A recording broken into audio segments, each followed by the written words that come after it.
Welcome to the Manuscript Academy podcast, brought to you by a writer and an agent who both believe that education is key.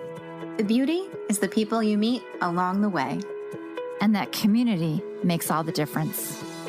Here at the Manuscript Academy, you can learn the skills, make the connections, and have access to experts, all from home. I'm Julie Kingsley.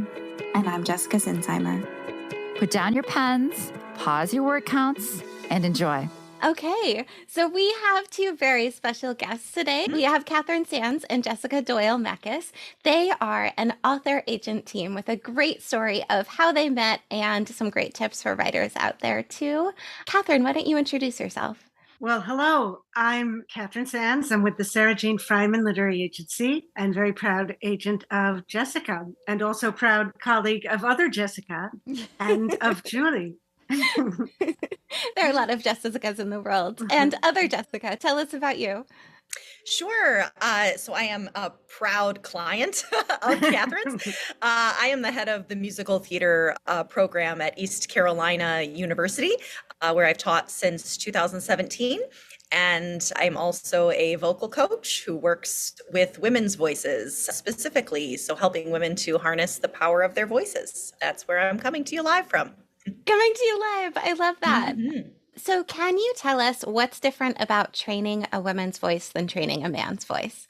Sure. So anatomically, things work really similarly, but when you're looking at outside factors, there are so many different things that women come up against that men don't have to, mostly because the system was designed to amplify men's voices and not to amplify women's voices. And that's when I say the system, I mean everything from actual technology like microphones and Bluetooth speakers and things to the stereotypes of what authority and power sound like, which are generally very white and very male. Wait. Hold on. So it's kind of like the drug companies only test on like white males, and now we have Bluetooth, we have microphones. We do. Yeah. It goes down to that level. Yeah, it's true. Yes, it really does. I just wrote a piece actually for the Daily Beast on this, that dating back to the 1920s, when radio first came out, bandwidth on radio was really expensive. And so radio stations would only purchase the pitches that they figured were going to be on the radio. And of course, what pitches are those? The low ones, because women's voices would never be on the radio. What? And that hasn't changed. Yeah, it hasn't changed since 1920 to now. And that same data compression algorithm for radio is used in Bluetooth speakers, it's used on YouTube, it's used on Zoom.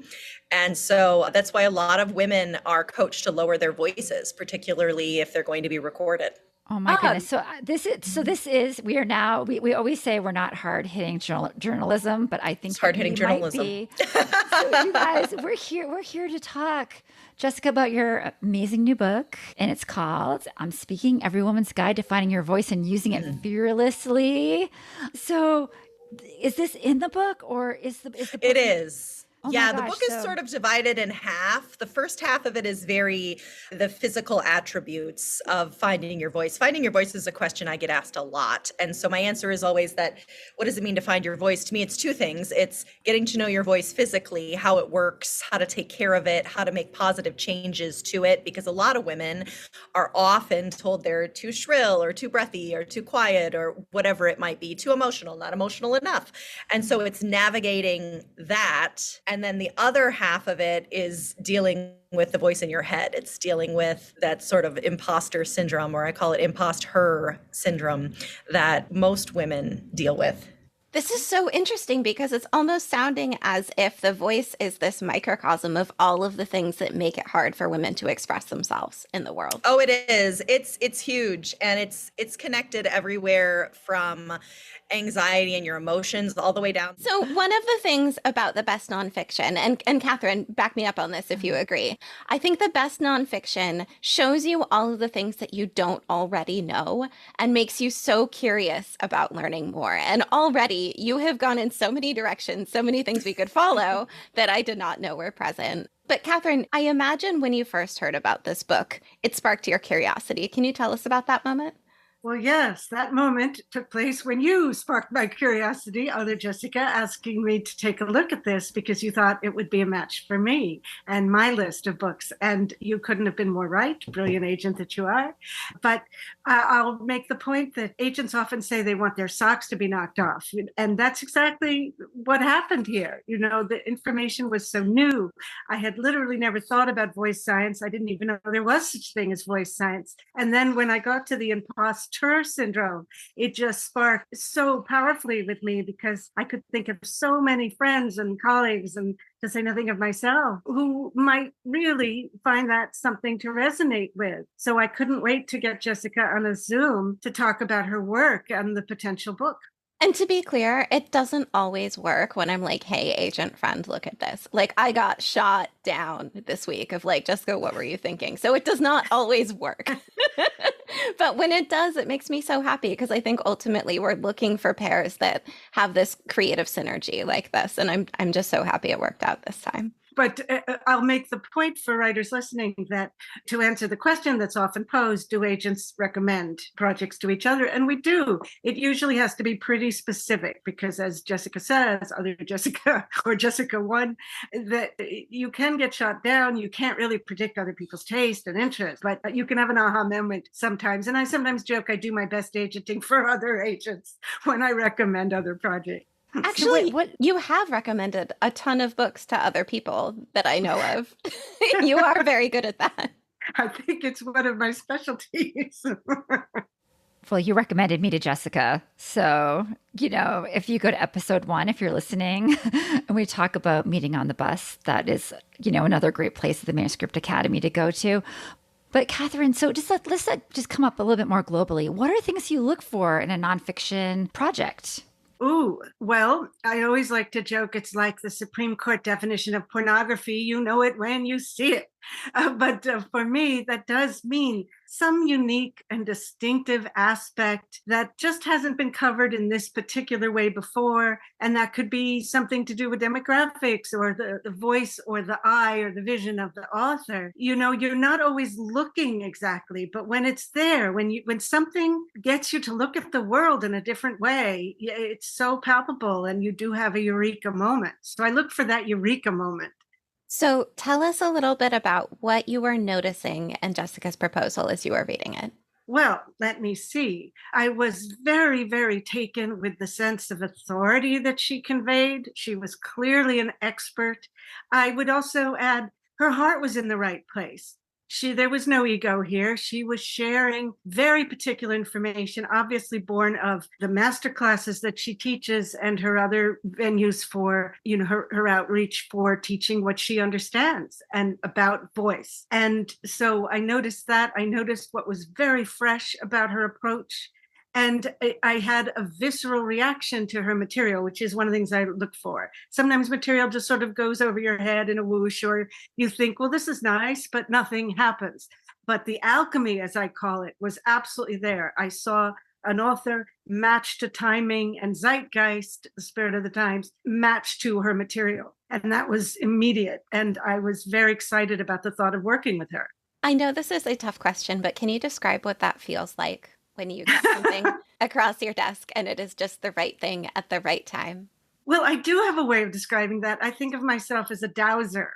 And like the water witch who can feel the water in the desert, I can feel instinctively that there's a project there. Sometimes there is a project there and I'm simply not the right agent.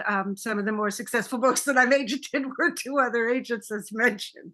But that's also an exciting feeling, you know, of, aha, I know what to do. It's a sure-footedness of next step taking, but it's also a kind of a throbbing feeling when I want to pick up the phone and talk about it. I love that so much. Jessica, what was the book writing proposal like for you? Writing the proposal, funny story. So I didn't know anything about writing a book. I really wanted to. I felt like I love to write and I have something to say and I have all of this knowledge and I think it would work. And so I was on Google, like, how do you write a book proposal? And of course, the first thing that it tells you on any Google search is, you know, you have to write your letter, you have to write your pitch letter, but you need to have the proposal written before you do that, right? And I thought, no, I don't. Like it's nobody is going to respond to me. Like it's going to be months before I have to actually send this out, which of course wasn't the case. I sent it out and then a different agent was like, send this in immediately. And I was like, oh, I haven't written it yet. So I was like up all night trying to put something together. Luckily, many weeks passed between then and when Katharine first, I've connected with Katharine, thank goodness, or I don't know that we would all be sitting here today. But it was really interesting when I first talked with Katharine because she was just such a guide in terms of not only how to put the proposal together, but also how to shape it into something that fits the market, right? And so we shaped and reshaped it several times together to sort of think about, okay, right now it's as a voice professional, great, but this needs to be for every woman. This needs to be something that is informative, but it's also accessible. And so she was just so instrumental in helping me cultivate that. I think what Jessica's demonstrating is what answers the question often asked of agents, what's a dream client? She's a dream client. Nothing is too much trouble. She knows it's a journey. She knows there's a lot of revision and a lot of work, substantive work needed to ready something to compete, basically. And she was just terrific about every aspect of that, which not everybody is. I love that so much. Can you tell us, both of you, like the role of platform here? And Katharine, what do you look for in a nonfiction platform for an author? And Jessica, how did you create one? Well, platform has two meanings I often like to point out. One might be media outreach, a byline, web presence, tweet hearts, followers, but it's not just your own platform. Your platform in nonfiction is also how you can reach into a community. So if you're writing about breast cancer survivorship, it isn't just what you've published and who you are, it's also where the readers are trafficking, where are they going for their information and to commune with other people who have specific interest in the topic. So in terms of platform, I might look on a grassroots level, but then again, I'm a boutique agent. I'm not really doing the 7-figure deals every week like some agents are. It's not between a new author and a presidential memoir for me. I'm looking for fresh takes and new ways of approaching nonfiction subjects. So for me, platform can also be early. It's incredibly gratifying to help a writer build a platform, which means that they might not have started it yet or developed it very much, except that there's obvious potential because the readership can really be envisioned.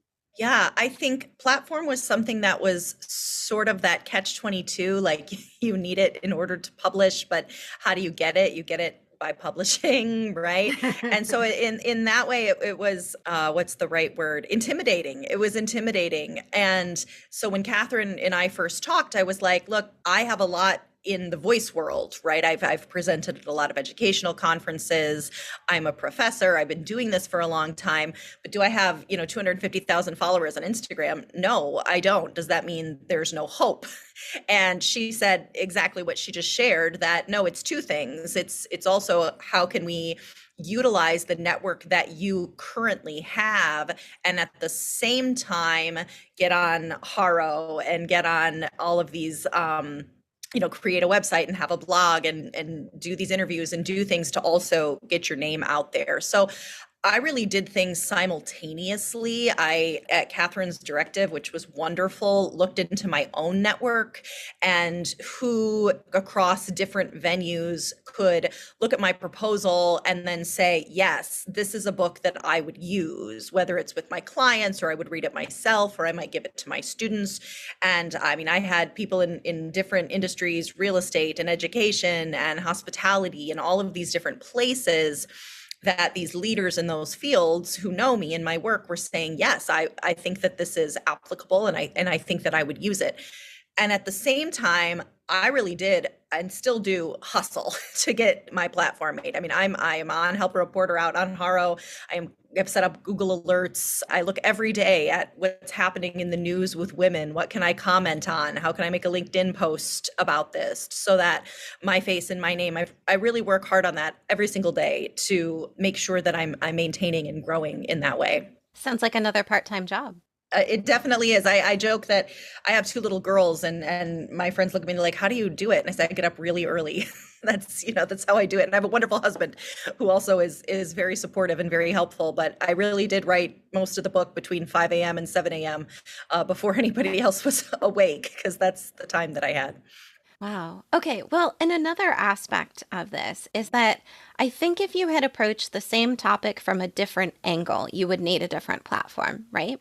So if you were just talking about, here's how to give a corporate speech while wearing a suit, go. Like, you would have needed a completely different platform than what you are talking about here, which is more of a cultural conversation. Can you talk about how you came to find that perspective for the subject matter? Sure. So the inspiration for the book was really the women in my life. I have friends that I've had for years who are brilliant. They're brilliant and educated and professional, and they were coming up against conversations and moments where they didn't feel prepared, whether it was asking for a raise, or it was having to speak up against toxicity, or it was asking for something else that they needed at work that they weren't getting.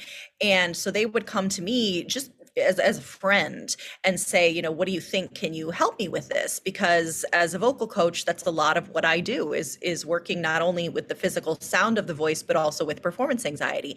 And so that really got me thinking that perhaps there are more women who have this issue. And so I looked at the literature, and it was like, okay, there are a lot of books on public speaking. And there are a lot of books on this idea of empowerment and female empowerment, but there isn't a lot on how to use your voice to become empowered, or how to actually do it.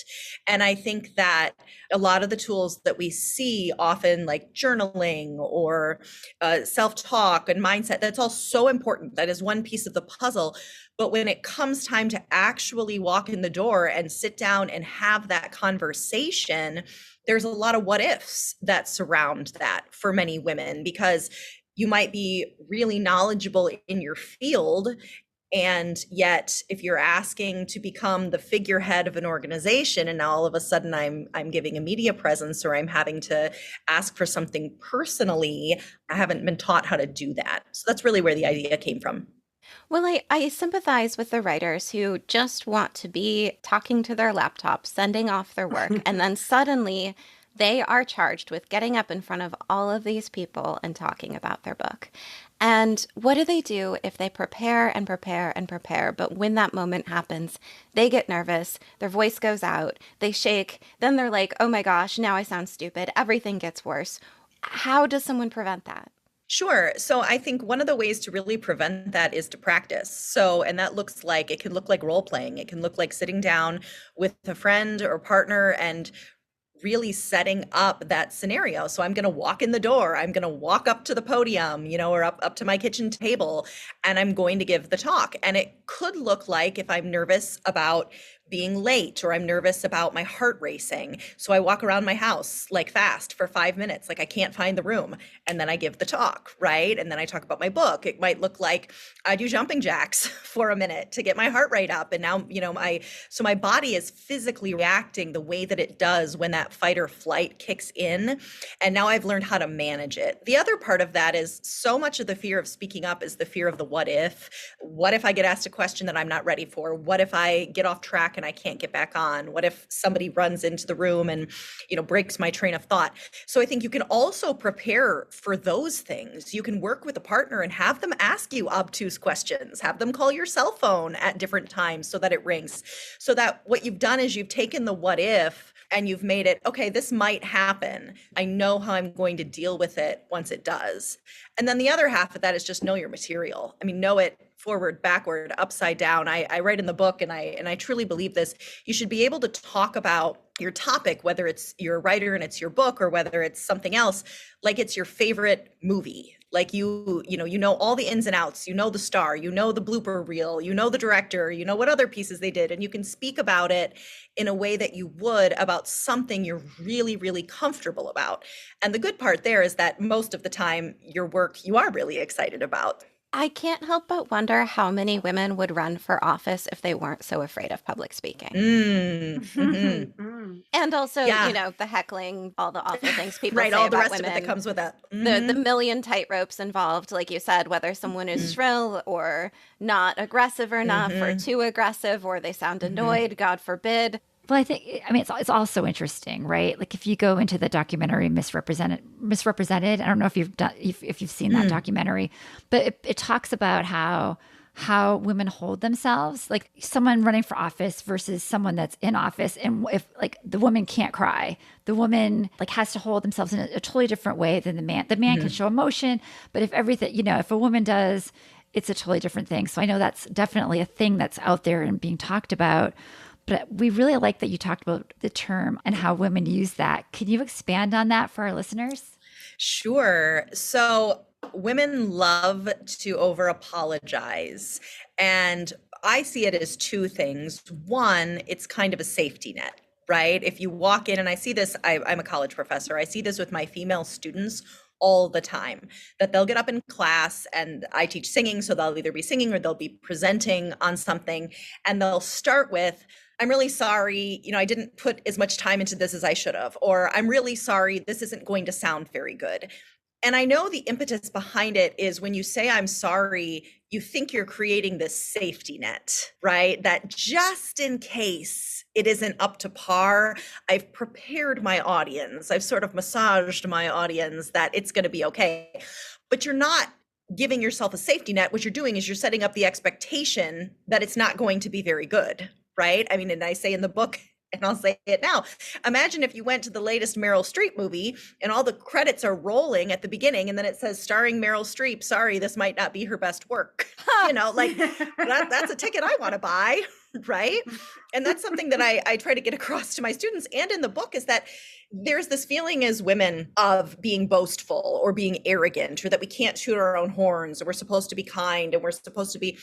And I think you absolutely have to be confident in what you're saying, because if you don't believe in yourself, how is anybody going to want to hire you or work with you or whatever it might be, right? If I get up and say, I'm a vocal coach, I would love to work with you, but I'm not very good at my job. That's setting up the expectation that it's not going to go well, right? The other half of that is that we tend to apologize for things that aren't our fault. I mean, if you back into somebody's car in the parking lot, yes, obviously apologize. But if you say, I'm sorry, I missed that in a meeting situation. Okay, maybe it's loud room, but you didn't do anything wrong. You're just asking someone to repeat themselves, right? Or I'm so sorry, I didn't understand. Again, maybe they need to clarify, but you're not doing anything wrong. And I think we say that because we want to appear kind and we want to appear polite, and women are often far more interested in being liked than being respected. And that becomes very, very important when we're thinking of being feminine, or we're thinking of being maternal or nurturing or whatever those things are. And I think the reality is that it just makes you look uncertain. It just makes you look confident, even when you are. So that's my soapbox on over apologizing. Well, it seems good. Oh, I love it so much. And I think I think in every piece of what we do, our confidence and how, as a college teacher, I too would say, I would not let them apologize before they started anything, because I was like, you're setting us up for not liking it. Just stop it. Just start over. It's a bad habit. So I think that's such a great piece of advice. And it kind of makes me think, Katharine, what happens to you now that you have this knowledge? Do you find you're looking for a different attitude? Like when you have that author call, if someone's very timid, are you starting to think of things differently, Katharine, when you're looking, having the call and talking to writers? Well, it certainly has influenced me in a lot of ways I approach my work reading this book. We often joke about the client with the face for radio, but it's also... I haven't heard that. Well, that's a standard showbiz joke. And yes, that happens. But just broadening my answer, I would say that today's author really does need to be conversant with media. You don't have to play Vegas in a boa exactly, but you are going to be doing Zoom interviews. You are going to be ideally maybe speaking to book clubs or doing back of the room sales at, at events, at conferences. It's so much part of the author's job today. I've heard the word authorpreneur, not one that I coined. I did coin contentpreneur, but I speak a lot about pitchcraft, which I trademarked, which for me is all about the ways you get across the vision for your book. What is exciting to you? Why would other people be excited about it? And in reading Jessica's book and working with her, it opened my eyes to the ways, first of all, there are so many pitfalls for people when it comes to what she talks about as their voice signs. If somebody is swallowing their words or timid, or, if an author doesn't enjoy being what I call an impassioned ambassador, which means you're going to talk about your book. One of the things I'll add to what I look for is I look for the way I want to have 100 conversations about the book, because that's what it's going to take often to sell and aid the author in their journey towards profitable publishing. And 100 conversations, if I don't have that in my soul for someone, I shouldn't be the agent, even if they're publishable. We were actually just talking about that, how agents know that they love something when they can't help but talk about it to everyone nearby. Whether they're in the industry or not.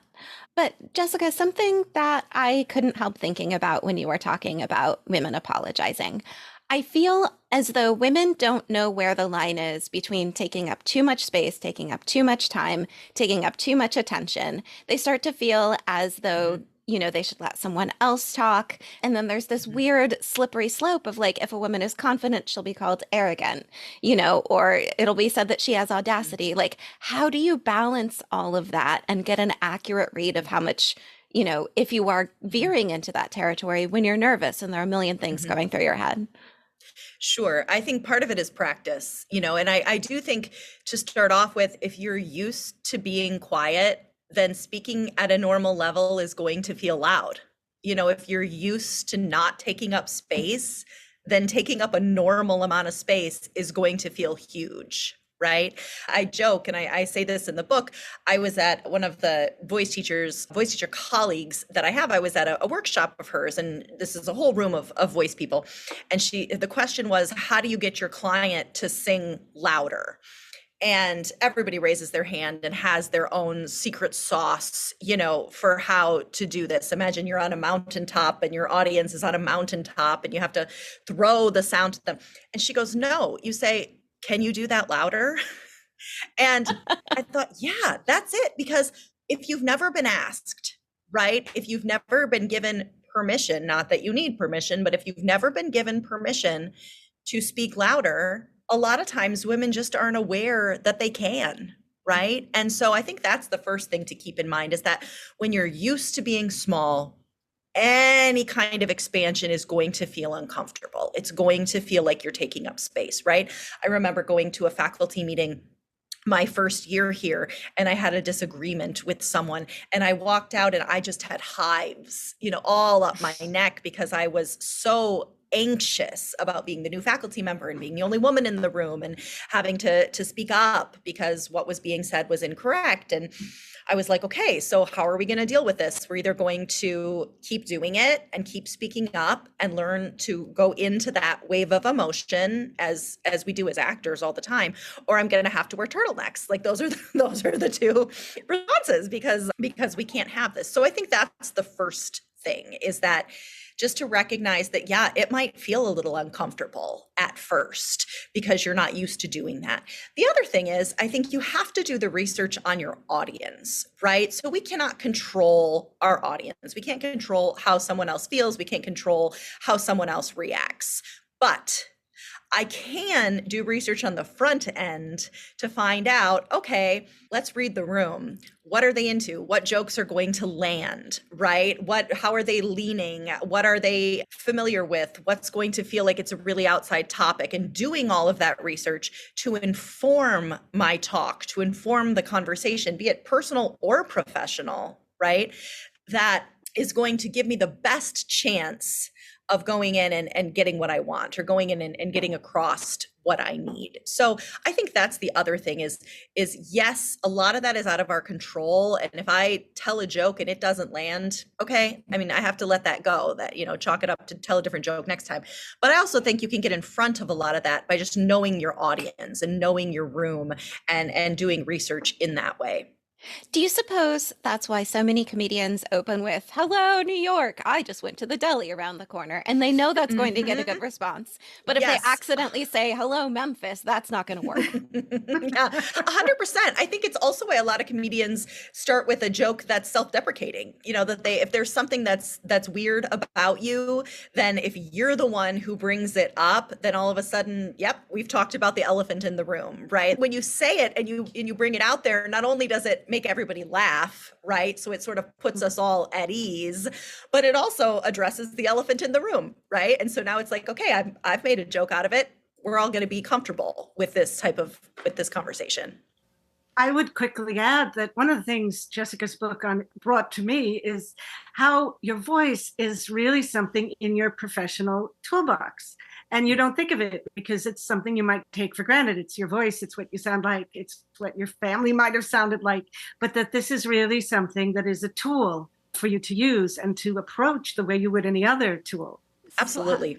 So I'm just curious, Jessica, as I was thinking about this, I was like, okay, so as a teacher, you have a voice, a professor, I saw you're also a coach and you're a speaker. How does representing your book feel different to you? Does it have a different feeling to it? Because you have something out there that people have you without you.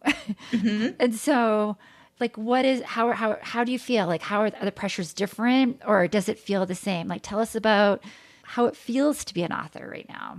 I mean, it feels really freaking awesome, to be honest. Yeah. Katharine and I worked so hard toward this journey. So it feels awesome. It feels great. I think what my goal with the book is to combine me as a teacher. So a lot of the info, and this is a lot of what I keynote on, is things that I teach. And so I'm really comfortable with it. I've been doing it a really long time. And that part of it was really easy to write. The content and the stripping down, I call it you take armchair chemistry in college, the real easy chemistry. It's like armchair voice science. It's, everybody, it's how we can all understand it. And so that part of it was really easy. But what was really important to me is writing in a way that was fun and funny and wasn't dry and was something that I would want to read. Right? Because there are wonderful books on public speaking. There really are. They exist. They're great. Some of them are kind of a snooze. And I just I didn't want to be. I wanted it to be something where it was enjoyable. And part of that is because I like to think that I'm a fun person and that I have some pretty good stories, in my life that I can bring to the book. But the other part of that is that our brains connect with things that we deem good for us. Right? We connect with things emotionally that are positive. And so in terms of gaining readership, that was really important to me too, is knowing that I didn't want anybody reading this and being like, oh, this is terrible. This makes me feel awful. Right? I wanted it to be something where it was like, oh, I'm learning. And at the same time, I'm like, this is a really fun read. So that was the goal. And that's definitely a combination of me personally and professionally, because I definitely don't speak the way I do in the book in the classroom. I do a little bit, but not completely. And I certainly don't implement voice science into my everyday conversations all the time. But I think it turned out to be a pretty good balance. If you think of your voice like a car, your breath is the gas. So the point of the breath is to, and I'm quoting a professor I had in grad school, is to relax the body and energize the voice. And he at the time was saying that mine did neither. But hopefully it's done. It's improved since then. But that's the idea, is that it both relaxes your body and that it energizes the voice. And what happens is when we get nervous, we start to hyperventilate. And we think about hyperventilating only being something that happens on and off, like exercise, or if You're really nervous. But the reality is that women oftentimes live in a state of hyperventilation where we're taking, whether because we're told to suck it in, and so our bellies are rigidly held in, or whether we're wearing a really tight pair of Spanx, whatever it might be. When our abdomen is really compressed, the only place for our lungs to go is up, right? We can't fully expand our lungs. And the problem there, in addition to hyperventilation and feeling like you can't get a good breath or your throat is closing up, is that the nerve endings that activate the sympathetic nervous system, so that activate that fight or flight response, are on the top of your lungs. So if I'm taking shallow breaths continuously, all I'm doing is activating that fight or flight response, and I'm really just making myself more anxious. So also, it takes an hour for that rest and digest, that parasympathetic nervous system to kick in. And those nerves are on the bottom of your lungs. So that idea of belly breathing, of taking deep breaths, of mindfulness, that's the science behind that. In addition to getting you to focus, that's really where the breath science, the breath work is that the nerve endings that activate you staying calm are on the bottoms of your lungs. So if you're not fully inflating your lungs when you breathe, you're not activating those nerves, right? And it takes about an hour for that system to take over, but it takes just a second for the opposite to occur. So what I would say is, where I would start is leading up to the moment when you're going to be speaking. You want to be really mindful of allowing yourself to take full expansive breaths, and sucking it in sucks. Your belly is supposed to go out when you breathe. So that's where I would start with that. Okay, so an hour before you start thinking about actually breathing like a person. Yes, correct. I almost wish there was a downloadable little podcast exercise from you everyone could take with them and breathe with. That's a great idea. You know what? I'm going to put that on my to-do list. An hour before their author talk. I love that. I was just thinking, when I was breathing, you were talking, I was like, yeah, I started breathing. I was breathing some more, and I was like, yeah, I feel good. But I think, we do these 10-minute meetings, and, Katharine's on faculty, and I know that authors sometimes get really nervous before meeting a professional. And, that's such a great tip. Like, a way to prepare is just to simply breathe. And I guess this is for you, Katharine. Can you give authors any other advice for meeting with, agent or editor to get a critique, and the best way for them just to, approach this process? Well, I would say that I think what you're seeing is that Jessica typifies something I love to point out, which is a line somewhat stolen from Bob Dylan, who talked about how important it is to have something to share, not something to sell. And I think you see that mixing bodily functions, but when you can hear that in what Jessica is saying, that as she speaks, she's sharing something. And I think that if you think of it as sharing, whatever you're passionate about, or whatever you've personally lived through, if it's memoir, or the story you've created that you may have lived onto your keyboard, you want to think of it as sharing. Because once you get into the selling arena, I think that feels more oppressive. I love that. I don't know why I've never thought of it like that. You're just sharing an idea, just looking for feedback. And if you look at, come in with a calm, like drink some tea, do some breaths, then you're more able. So this is what I think. And I'm curious too, because I think this is so interesting. So Jessica, if you're not talking well, I bet you're also not listening well. Absolutely. Yes. And that's something where I would say the other thing to keep in mind with that is tone. And if you've ever had an argument with someone and you've said, and I can think back to the last argument I had with my husband, the minute that tone changes, the minute it sharpens, I don't care what you're saying, I'm not listening to it anymore, right? Because I'm becoming defensive. That's what's happening, right? And so I think it's the same thing with nerves. If you come in and your voice is shaking, or you sound like a whiskey troll, or there's, it's not good. People aren't listening to your information. They're wondering what you have and if it's contagious, right? And so I think it's really important that how you say something and how you sound is as if not more important than the words that you're saying.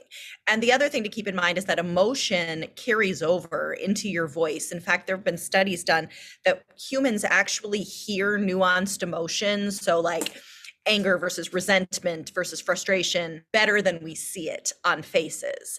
And so it's also really important to know when you're going into a conversation, particularly if it's over the phone, that whatever emotion that you're carrying with you is going to come across, whether it has to do with that moment or not, it's going to come across.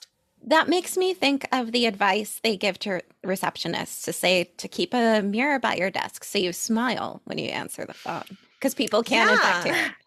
It's true. You really can. And the idea also that if you had a bad morning, you know, and you have to get on the phone or you have to go in and have a conversation, just take a moment to sort of deal with whatever that is, or let whoever it is that you're talking with know, because otherwise we all think we're the center of the universe. They're going to assume that it's about them, right? And then the person you're talking to, and I've had that happen. I had that happen this morning. I was at a meeting and a colleague was just, you could tell she was just not in a good mood and she was really snippy. And I was like, oh God, what did I do? And she's like, no, my ear hurts. And I was like, okay, it has nothing to do with me. Okay, good.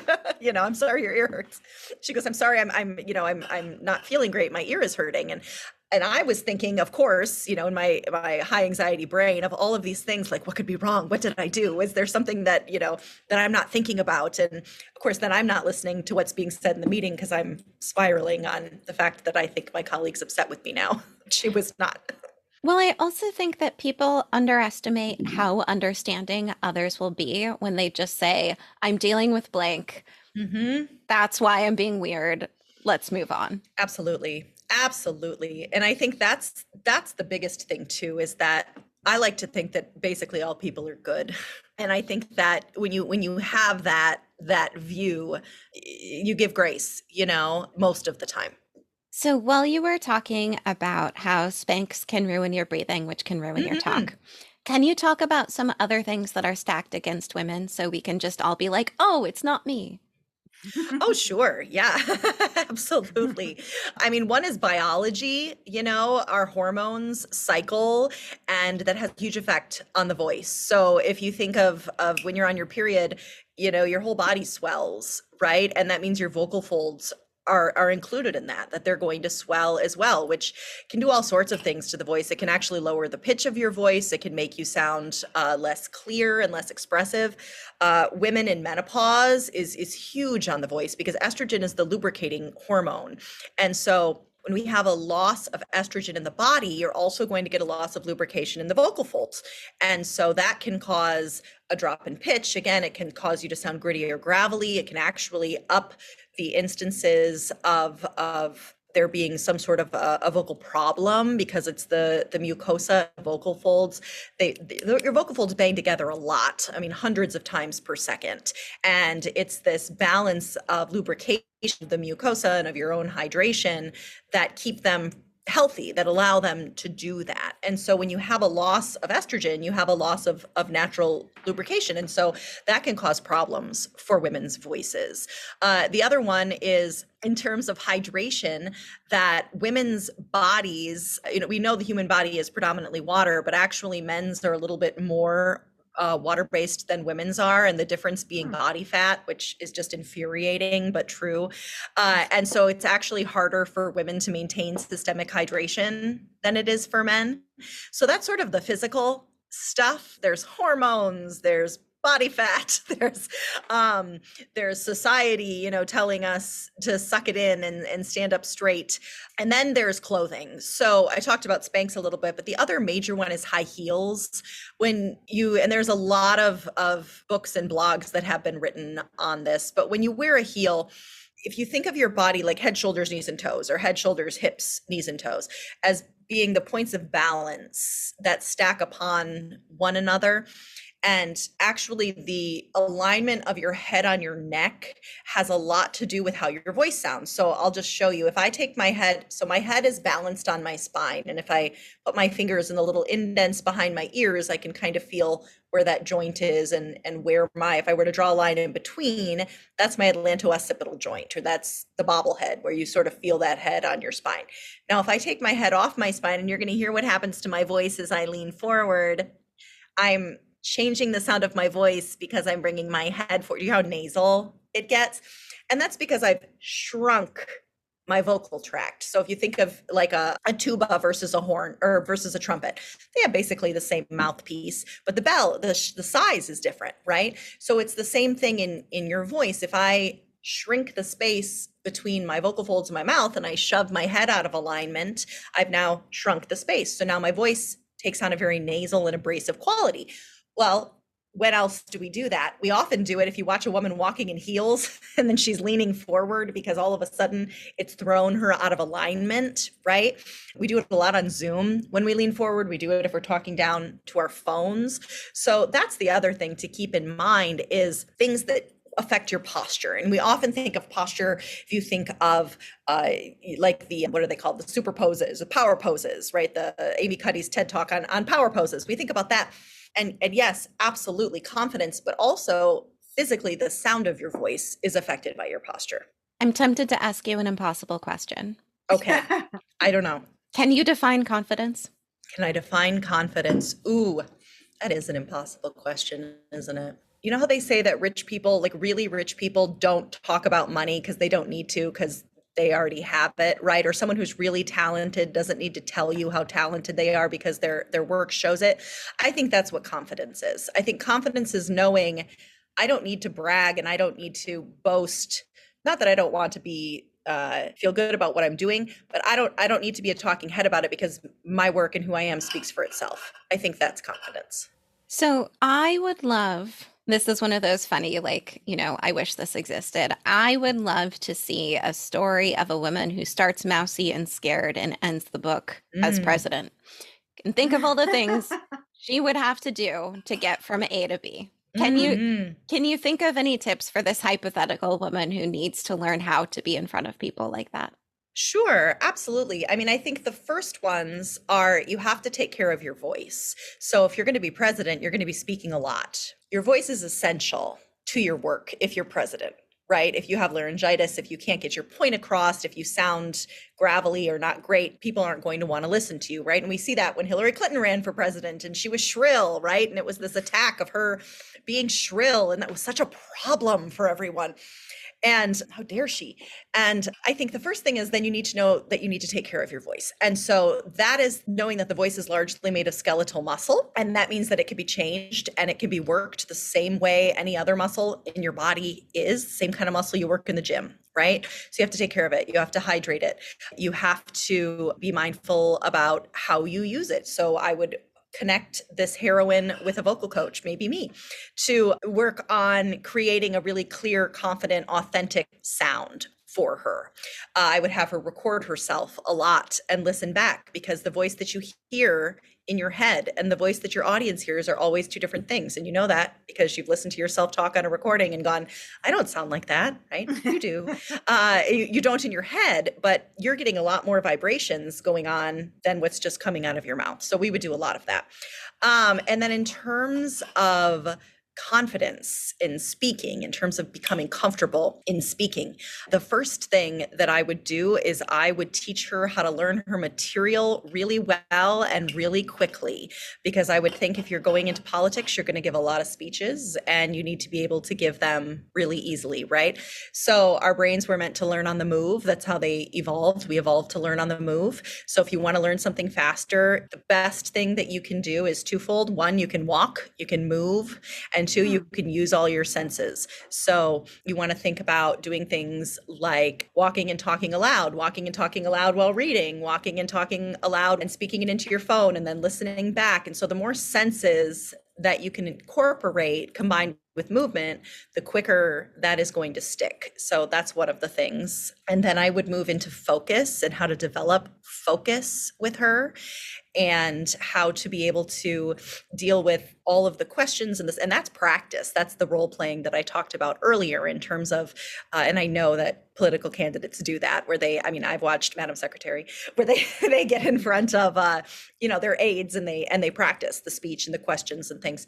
And then it would be about cultivating courage, and having to deal with having a thick skin, which I think is something that some people have more inherently, but I also think is something that is learned, and having to pull those who are close to you real close so that they can be there to support you. That's my answer. Well, and also we live in a world where politically it's worse for a woman to be shrill than for a man to be a fascist. Yes, it is. Isn't that the truth? That was great. Yes. So what do we do going into a situation where we know it is that stacked against us? How do we not get in our heads about that? I think you do. I think everybody gets in their head about that. I think you have to get in your head about it and do it anyway, right? I think, sometimes you have to do it scared. Sometimes you have to do it. And I think that what you need to remind yourself is, and this, you see this in the Me Too movement, that the Me Too movement was a movement for a long time before Hollywood picked it up. And why did it take off like wildfire? Well, because when one woman spoke up, it inspired other women to say, okay, it's okay for me to speak up. So I think that's the big thing to remember, is that when you speak up about something, not only are you doing it for yourself, but you're then making it okay for all these other women who have experienced something similar to speak up as well. So I would use that as sort of the impetus behind it, is to remind yourself why you're doing it, and then to know that, yeah, this might be uncomfortable, but I'm going to do it anyway. I'm such a firm believer that one of our best tools is story and voice, exactly what you're saying, and I think for writers, I think we have to look at where our biggest power is. And I love that you've harnessed your power within this book. I think it's fascinating. I think it's going to help so many people. Just pulling right back just to the writing here. Do either of you have any tips on creating author voice? So we talked about like physical voice, but what about author voice? Oh, maybe I'll take that one. And a point that I wanted to add to what Jessica's been talking about is that the book really brought home for me how your voice is part of your brand. And I had never thought of it that way before. So that would lead me to suggest a tip about thinking, what will someone take away as a takeaway from your work, especially nonfiction, that they might not have thought before?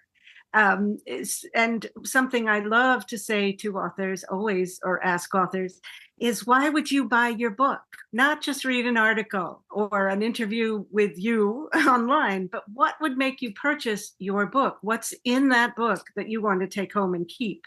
And I think that's an important tip for authors, because sometimes they forget when they first set forth looking for agents that that's what it's all about.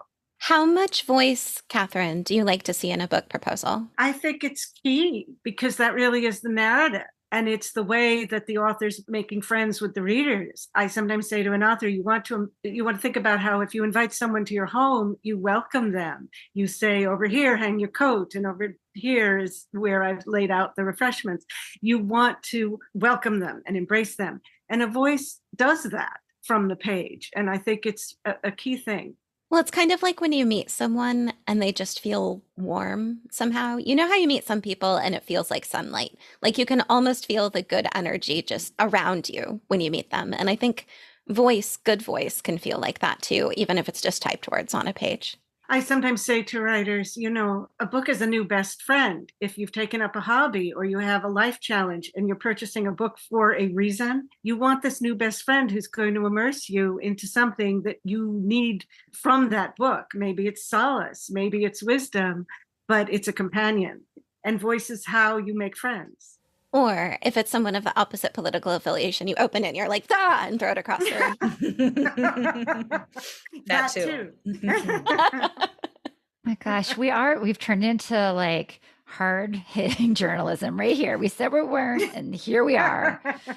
Yeah, we need to get one of those backgrounds like those news programs have, that swipes across the screen like Bum, bum, bum. Oh yeah, we should dispatch you two to Washington pronto. Chunk, chunk, chunk. I just had a picture of us walking up, power walking. But Katharine, one thing you are so good at least in terms of, I've been lucky enough to be invited over, and you do in fact say, put your coat here. Here are the snacks. The snacks are always really good. You are very good at being welcoming on purpose. How do people do that?